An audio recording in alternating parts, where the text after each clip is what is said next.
यही भूमि देश के प्रथम राष्ट्रपति आदरणीय डॉक्टर राजेंद्र प्रसाद की जन्मभूमि। बिहार की अमूल्य धरोहर में पटना का मेडिकल कॉलेज और अस्पताल में 100 वर्ष पुराने इस अस्पताल में आकर मुझे धार्मिक प्रसन्नता हो रही है। पुरातनता को संजोए और आधुनिकता को और निरंतर बढ़ते हुए इस अस्पताल का गौरवमय इतिहास रहा है। 100 वर्ष पूर्ण होने के उपलक्ष्य में मैं इस संस्था से जुड़े सभी पूर्व और वर्तमान चिकित्सक अधिकारियों और विद्यार्थियों को बधाई देती हूँ।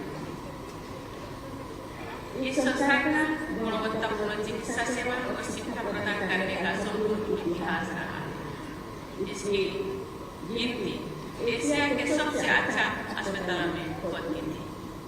इस संस्था के पूर्व विद्यार्थियों ने अपनी प्रतिभा, सेवा और समर्पण के बल देश विदेश में अपना और PMCH का नाम रोशन किया। इसका प्रमाण इस संस्था से शिक्षण विद्यार्थियों को मिले, सम्मान मिले, इसी से प्रमाणित होता है। उन्हें पूर्व विद्यार्थियों ने न केवल पद्म पुरस्कार बल्कि डॉक्टर B.C. राय पुरस्कार और अन्य प्रतिष्ठित पुरस्कार से भी सम्मानित हुए। इनमें से आंखों के डॉक्टर दुर्गुण राम जी की ख्याति पूरे भारत में। मुझे बताया गया कि प्रथम राष्ट्रपति डॉक्टर राजेंद्र प्रसाद जी अपनी आंखों के इलाज के लिए प्राय पटना ले आते हैं। अपने बचपन में कालाजार से लगातार जूझते हुए डॉक्टर C.P. ठाकुर इसी संस्था से मिले। उन्होंने कालाजार को खत्म करने का संकल्प उठाया। पिछले साल उन्हें पद्म भूषण से सम्मानित करने का अवसर मुझे मिला। देवियों और सज्जनों, एक समय था जो बिहार के चिकित्सकों का देश विदेश में नाम था।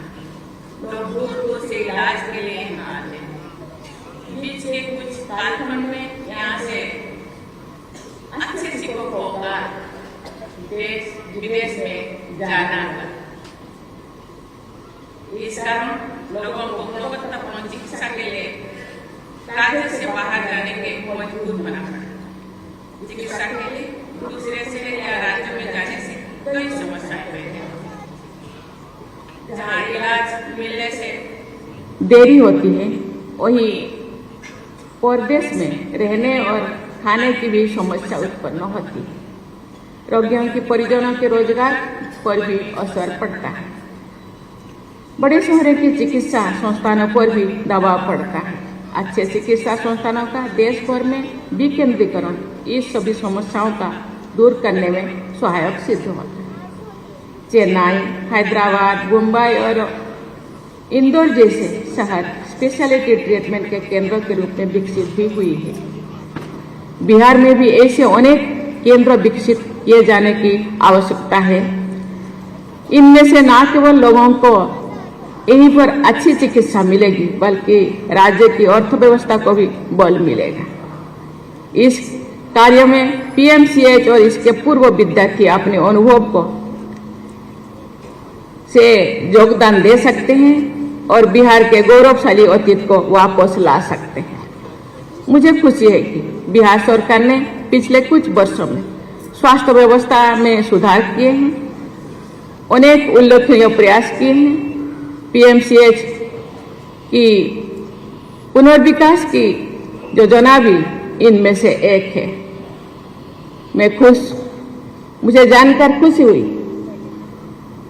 कि पुनर्विकास के लिए PMCH आधुनिक सुविधाओं और तकनीकी से युक्त होने के लिए बिहार सरकार ने 5,400 से ज्यादा राशि इसके लिए प्रबंध किया गया है और इसके काम बहुत जोर शोर से चल रहा है।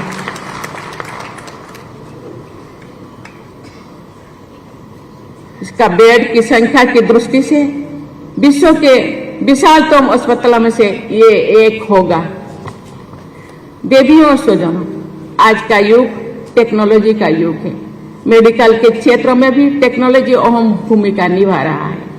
आर्टिफिशियल इंटेलिजेंस और रोबोटिक्स जैसे तकनीकी चिकित्सा प्रक्रिया को अधिक सरल और सटीक बना रहे हैं।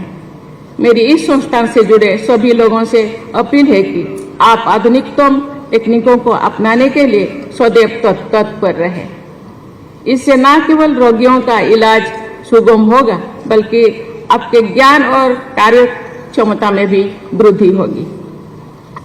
किसी भी संस्थान के निरंतर विकास में उस संस्थान के शिक्षकों और विद्यार्थियों द्वारा किए जा रहे शोध महत्वपूर्ण भूमिका निभाते हैं।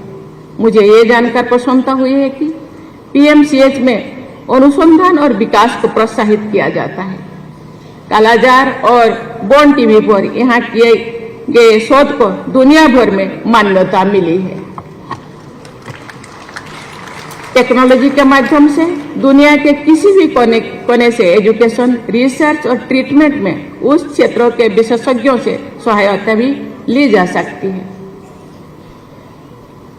पीएमसीएच के अलुमिनाई एक ऐसा नेटवर्क बना सकते हैं जिसमें वे अपने रिसर्च और प्रॉब्लम डिस्कस कर सकते हैं।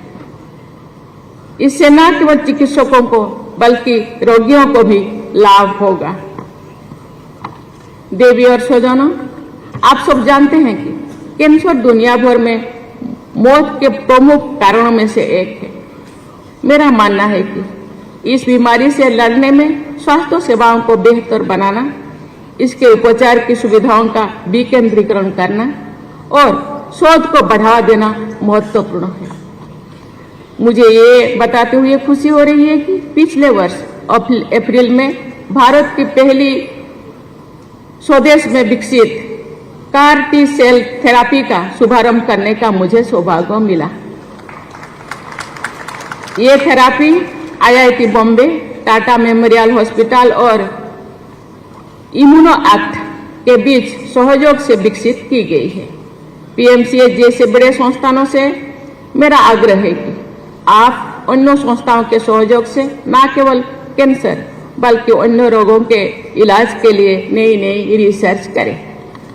देवी और स्वजनों, हमारे डॉक्टर, शोधकर्ता, चिकित्सक और शिक्षक होने के साथ साथ एक परामर्शदाता भी होते हैं।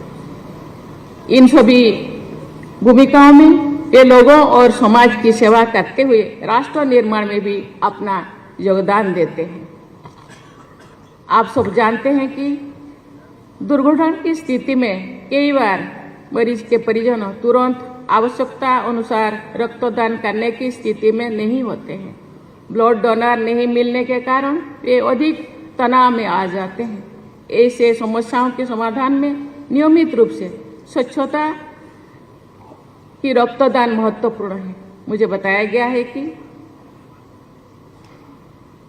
पीएमसीएच के शिक्षक और विद्यार्थी नियमित रूप से ब्लड डोनेशन कैंप का आयोजन करते हैं। रक्तदान के साथ साथ अंगदान भी महत्वपूर्ण है। ये प्रसन्नता का विषय है कि पीएमसीएच गैर सरकारी संगठनों के साथ मिलकर इस दिशा में कार्य कर रहे हैं। अंगदान के बारे में जागरूकता फैलाने की और भी अधिक आवश्यकता है, जिसमें चिकित्सक अहम भूमिका निभा सकते हैं। देवी और स्वजनों, बिहार की ये धरती माता सीता की धरती है, बुद्ध की धरती है। यहाँ की मिट्टी में त्याग और करुणा है। इस करुणा की भावना से लोगों की सेवा करना ही सच्चा धर्म है। पीएमसीएच का आदर्श वाक्य है सर्वे सन्तु निरामया, और कॉलेज की वाक्य है सेवा धर्म हमारा, जो आप लोगों को मानवता की सेवा करने की प्रेरणा देती है। मुझे विश्वास है कि इस संस्थान से जुड़े लोग निस्वार्थ भाव, दृढ़ संकल्प और समर्पण के साथ सेवा धर्म का पालन करते रहेंगे और इस संस्थान की प्रतिष्ठा को नई ऊंचाई पर ले जाएंगे।